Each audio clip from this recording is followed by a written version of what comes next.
Okay.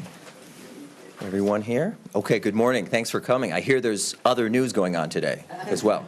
That's what I've heard. Thank you for being here today. I'm Steve Simon, Minnesota Secretary of State. And as Secretary of State, I like to say I'm in the democracy business because a big part of my job is overseeing a real cornerstone of democracy, and that is the ballot box and the right to vote. I take it very, very seriously, obviously. But our democracy faces threats from all over, threats both foreign and domestic. Attempts to breach registration databases in multiple states, purges of people from the voting rolls, draconian rules seemingly designed to disenfranchise people, particularly indigenous people, from voting, barriers to registration, and changes to the rules in the middle of the game. Now, those may sound antiquated. They may seem like relics from another time, but all of the things I just mentioned have happened within the past year, either in our state or in our region or in our country. So 2019 must be a time about defending our democracy by investing in our democracy. That means investing in our systems by enacting reforms like automatic voter registration. It means investing in our people by restoring the right to vote for those who have served time, come home, and left prison behind. It means investing in the privacy of voters for the upcoming 2020 presidential primary, and yes, it means investing in the security of our systems by allocating to my office as soon as possible after the legislature reconvenes the $6.6 million in federal money for security that has been sitting untouched in an account at MMB since April for our use. I'm going to introduce just generally here some speakers. We have Representatives Dean and Freiburg, Senators Laine and Rest with us, who will each at one point speak briefly. We'll also hear from Mr. Rob Stewart about why the restoration of voting rights is particularly important to him. But let me first take the privilege of talking about a first issue which is very important to our office, and that has to do with the election security funds that Commerce dedicated to us, promised to us, and delivered to Minnesota last spring. Funds that are still untouched. So protecting our election security remains critical. I've said many times that it is the #1 threat to the integrity of our election system, the prospect or the danger of some sort of outside attack. We saw it in 2016. Minnesota was one of the 21 targeted states by the Russian government. That's not up for debate. That's not a he said, she said. That happened. That is fact, objectively. And we passed that test in 2016, which is good. In 2018, we have no evidence of any sort of breach or even attempted breach, but we can't rest on our laurels here.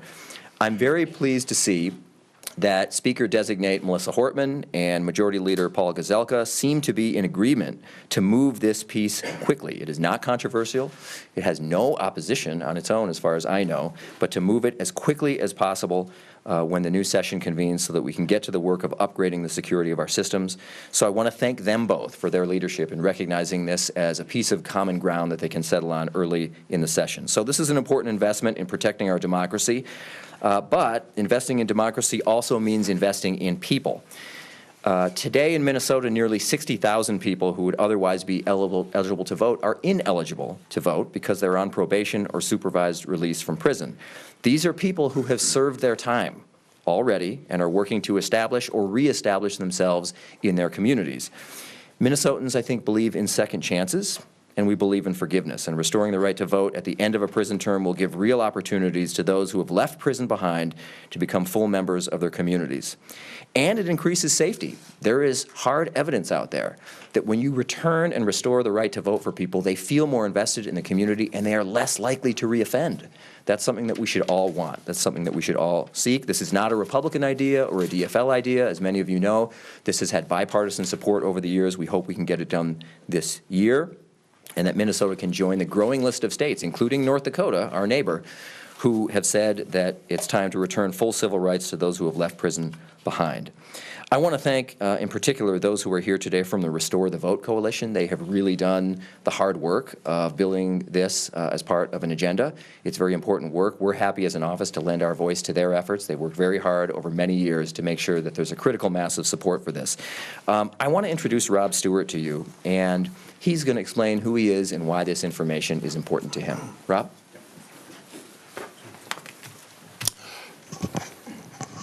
So I want to start by thanking Secretary Simon for making the voting rights restoration for felons a priority, because this is a very personal issue for me and for tens of thousands of other Minnesotans. Growing up in southern Minnesota, it was instilled in me very early that voting was a core Minnesota value, in part because it signals inclusion and engagement. And so when you can't vote, it does very much the opposite, right? It's very easy to feel excluded and become disengaged. In 2016 the 2016 election was the first time in almost 10 years that I was eligible to vote. In my mid-20s, I made some choices that I'm not very proud of that led me to be convicted of felony drug possession. So after I was released from jail, I served a significant amount of time on community supervision, and I tried really hard to get my life back on track. But anybody who has a felony conviction can tell you that life gets much, much harder. It's very difficult to find somebody who will give you a job, somebody who will rent to you, or a college that's willing to accept you. And on top of all that, you can't vote. So for me, every single election that came around became a painful reminder that I was an outsider, that I wasn't included, and that my voice was not valued, nor did it matter. And frankly, when you're feeling like that, it's hard to not feel like just giving up or maybe checking out. Of course, the irony is that we as a community, we expect people going through the criminal justice system to become productive, law-abiding citizens. But then we go and block their ability to even engage in the most basic, the most fundamental duties of citizenship. Now, since my felony, I've really turned my life around. I finished college, and I'm just about finished with my PhD. I got married, I started a family, and I've been very active in the community. But I can honestly say to you that it wasn't until I received a notice from the Secretary of State's office about 2 years ago telling me that my voting rights had been restored that I really started to feel whole again, that I started to feel like part of the community and that I could put my past behind me. So for me, voting rights restoration is a very easy, a very cheap, and a very powerful message that we can send to our fellow Minnesotans to say, yes, you are part of our community. And so it was really important to me, and I know really important to thousands of other Minnesotans. Thanks, Rob. Thank you. Thanks a lot. Thanks for doing that, and thanks for coming here and talking today. Next, I want to introduce Senator Carolyn Laine to discuss what's really an important reform. Many other states have taken it on. Minnesota should follow their lead. We're used to being in the lead. In this case, we need to follow the lead of those other states and adopt automatic voter registration. It's a reform whose time has come, and Senator Laine is the champion in the Senate. Well, thank you, Steve. In 2018, 86.8% of eligible Minnesotans were registered to vote at the end of the day on Election Day. And we're very proud of that, but we can do better. And we can do better. We can get 100% of the eligible Minnesotans registered.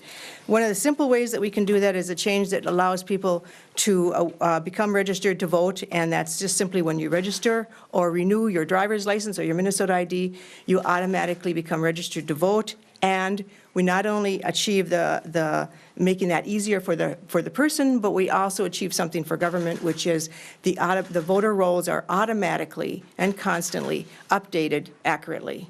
It's cheap. As someone just said, this is another inexpensive but easy thing on both sides, the government and the person.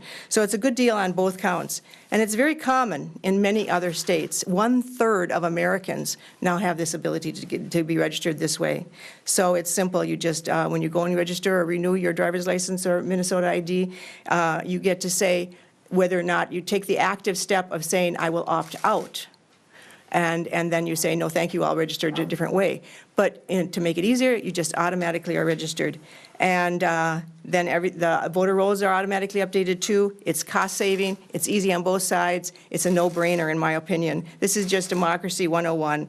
Everyone registered to vote in an easy way. I believe that Senator Kiffmeyer had a proposal that when people get a hunting or fishing license, they would be registered to vote. Well, that's a narrow segment who I assume are also getting either a driver's license or Minnesota ID. So we would, instead of just taking a segment, we would just simply have everyone. And then they can choose their level of participation in our elections, but at least we have the people registered to vote and able to participate in our democracy, and I think that's wonderful.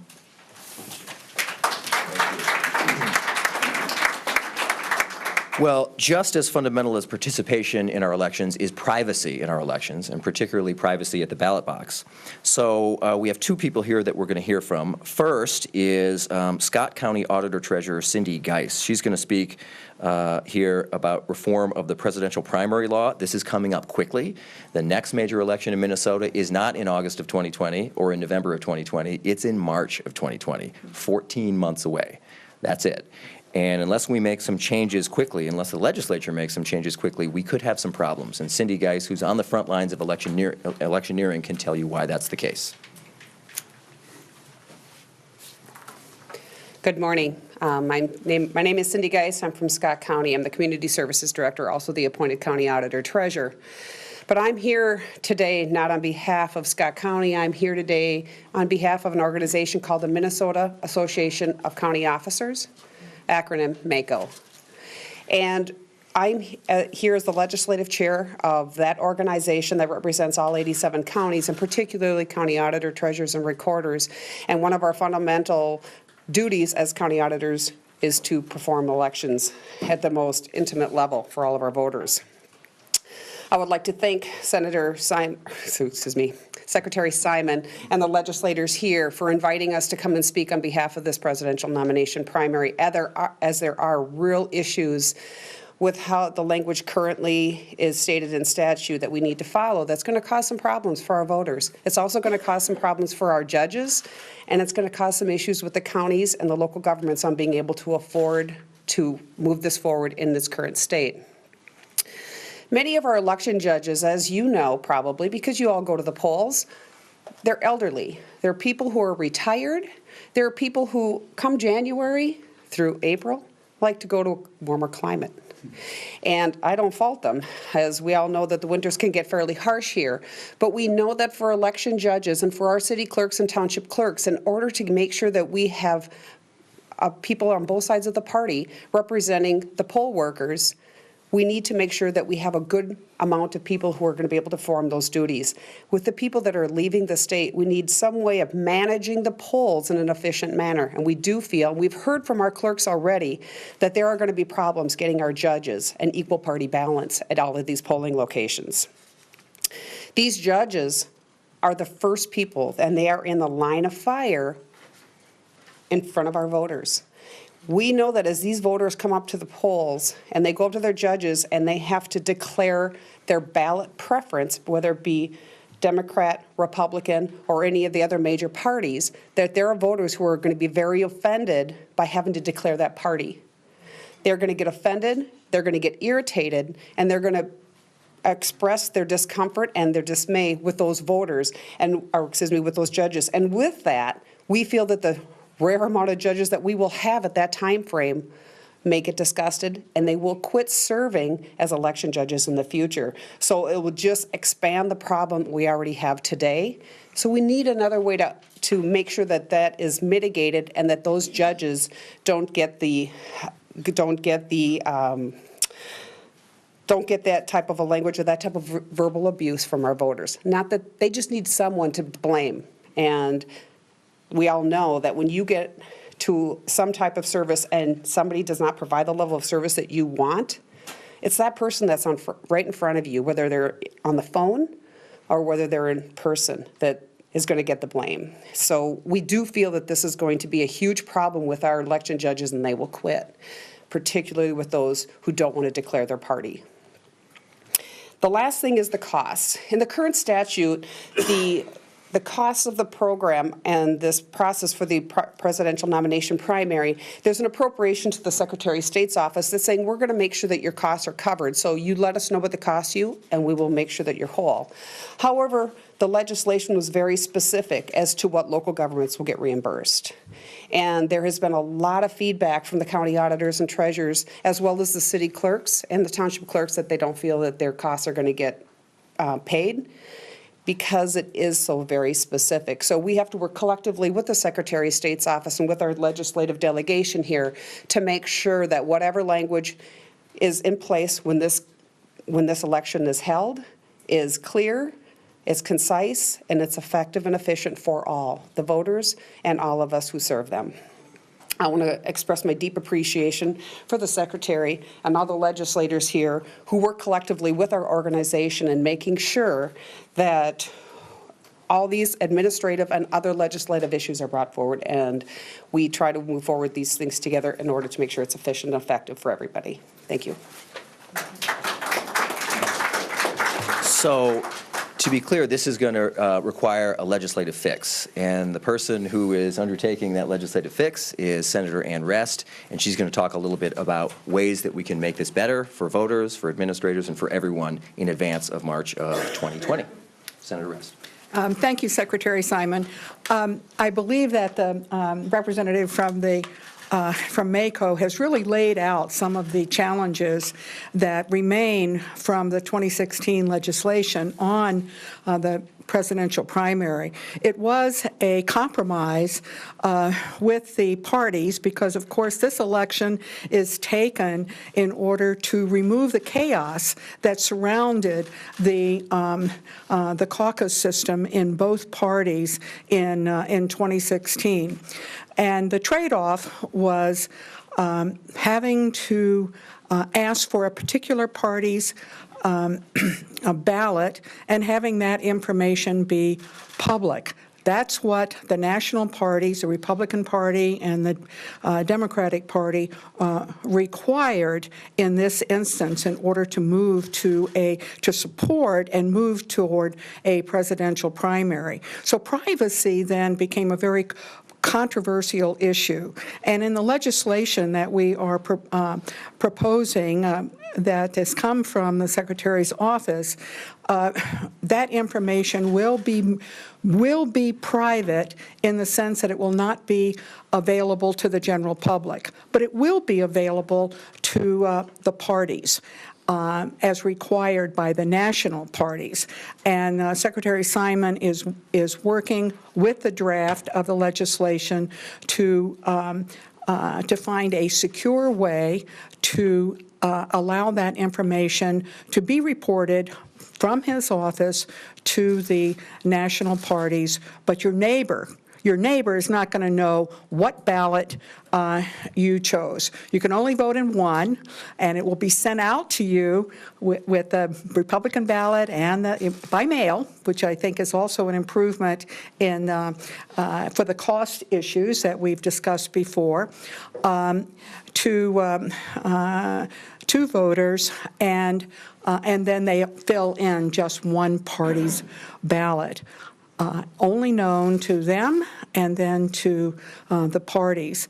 It is my intention, as we get a final draft of the bill, to get the endorsement and support of the Republican Party chair in Minnesota, Ms. Carnahan, and also from Ken Martin, just like we did for the original presidential primary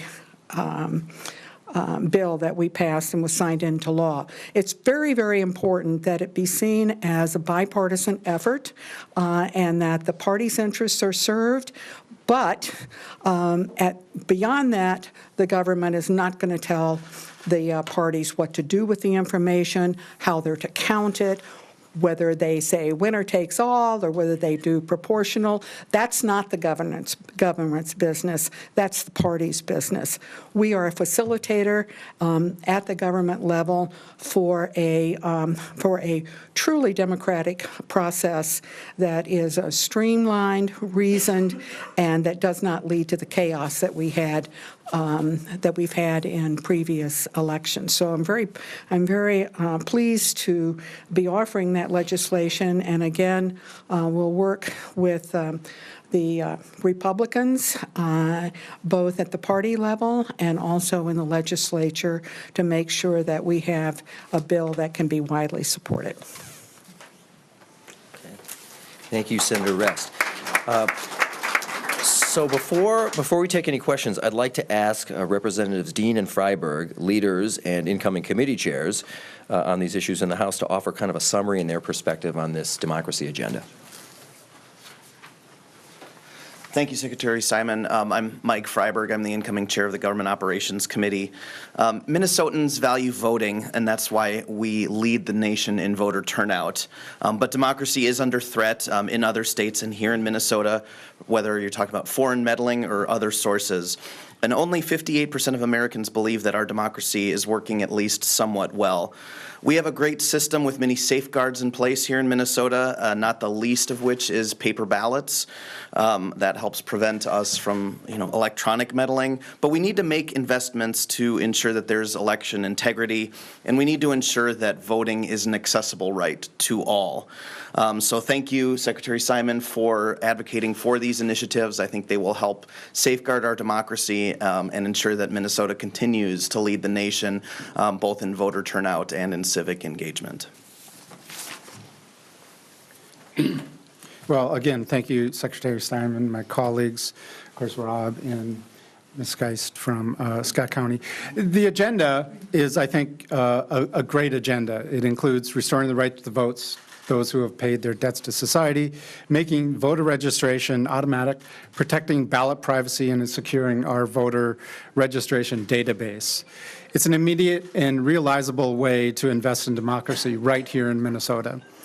I'm proud to partner with Secretary Simon and my colleagues to move all of these issues forward. I think that for far too long we had too many Minnesotans that have been left out of this process, and I think the more people that we include while at the same time keeping the integrity of our system in place is something that will benefit us all. So together we can invest in Minnesota and we can invest in democracy in 2019. So again, thank you, Secretary Simon.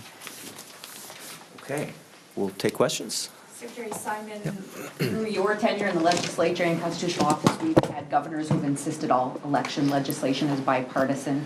You have one party of lawmakers behind you. Will you have Republicans sponsoring and supporting these measures? Yes. All of the issues that we've discussed today are bipartisan issues. They have been in other states where that's applicable, and they ought to be in Minnesota, and they have been historically. So the idea here is to make it as bipartisan as possible. As you know, that's been our tradition for the last several governors, and that's one that we want to hold, and that I personally want to uphold in Minnesota. Have you spoken with him about that or any of this agenda? We have reached out to the governor-elect, and we hope to be soon speaking with people in the administration about the particulars. They knew that this was happening, but we think that's something that will happen after this coming Monday, that will really engage them on the specifics. What can the parties do with the voter data that you provide them? They're not just going to put it in a vault. Well, no, they probably won't put it in a vault, but this is really akin to, and I'm happy to have others respond to, Senator Rest or others, but my read of it is it's really no different than the caucus sign-in sheet that they get right now. I mean, that too is data that the party gathers by people who self-select to identify themselves with the party by showing up somewhere, and they get that data. But it's not publicly released, and I think that's the key thing for us is your friend, your neighbor, your employer is not going to be able to get that data, and that's the most important thing. I trust my friends and neighbors more than I trust the parties, so what are you going to do? I think you speak for about 99% of Minnesotans there. So that's an issue really to, I think, discuss with the party chairs. I would hope that they'd be prudent about that. I hope that they would respect people's privacy, and I think they generally do. It's hard to get that information. It really is. Speaking as someone who's been a candidate, and we have a lot of people who are candidates here, it doesn't come easy. You can't just find it on the internet. So You can buy it, though. you have to talk to the parties about what they sell and how that information could even get out there. Could that declaration suppress turnout too? Is that a possible? I think one of the issues that came up when we had the original legislation was that the parties want their own partisans making the decision for who is going to be their presidential candidate. They don't want people from the other party making the decision, and they don't want independents. Independents, by virtue of self-identification and self-selection, are not party partisans, and so their chance to weigh in on the presidential candidates comes in November, not in choosing delegates to the national conventions. And this way, there at least is a curb on that. You still can have independents choosing a DFL ballot or a Republican ballot, but for the most part, we believe that wouldn't happen. They don't go to the caucuses. They stay away from them.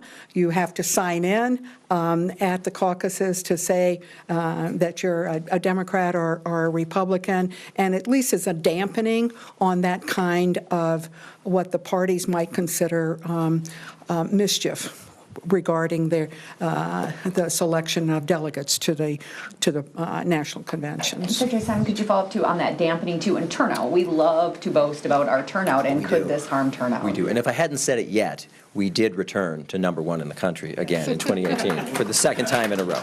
I just had to go there. But no, what I am hearing loudly and clearly from people is it's that very public need to affiliate and to disclose a party identification. At the polls, #1, speaking out loud to an election judge or someone else with possibly friends, neighbors, and acquaintances standing behind you. And then the subsequent thing, which is that it would be made public under the current law, that anyone could order and look at that information, a friend, a neighbor, an employer. That's what's really getting at people. Because I think this is more akin to the caucus sign-in sheet, I think people get that, and I have certainly not heard a wave of frustration or people threatening not to participate because of that. I think the key thing is to do away with this public disclosure requirement, and that, I think, will go a long way towards assuring Minnesotans that their ballot privacy will be respected. We have time for one or two more if there are more questions. Do you believe in crossover voting happens? Do you believe there is significant mischief in this kind of an election? Is there any data that shows there is? It's hard to say, frankly. Every year in every state that I've seen, there's always a person who believes that they can recruit people of party X to make mischief in party-wise primary. I've never seen it be particularly effective either in Minnesota or in any other place, but you can understand how the political parties doing what they do and being who they are always wanting to look over their shoulder and make sure that that doesn't happen. Thank you all very, very much for being here, and have a safe drive to Hastings. You know. Thank you.